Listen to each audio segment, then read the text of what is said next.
Hey guys, so today I'm gonna show you how to get perfect, straight, shiny looking hair using the Truman Pro Styler.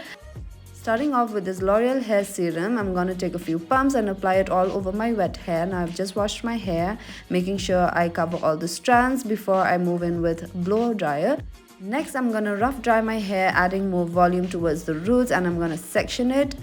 So now that my hair is bone dry, I'm going to take the Truman Pro Styler and setting the temperature at 200 degrees Celsius.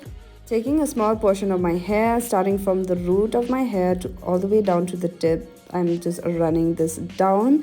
So it's important to section your hair and taking small section at a time. That way you don't have to unnecessarily reapply heat to your hair. Now again, sectioning my hair, clipping it up, and starting from root to tip, I'm just running down the straightener.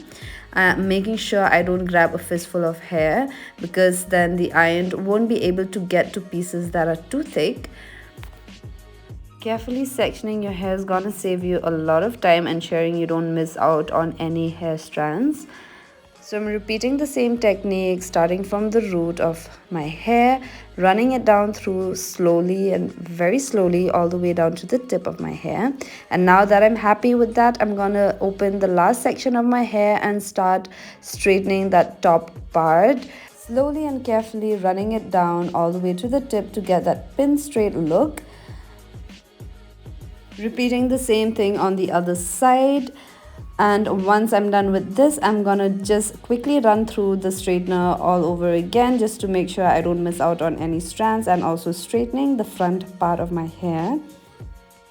So now that I'm done, I'm gonna take the same serum that I used earlier and reapplying this on my hair just to add shine and also to prevent flyaways. And yep, that's it. This is the complete look. I hope you guys enjoyed this. Please don't forget to like, share, and comment, and subscribe for more fun videos like this. Bye.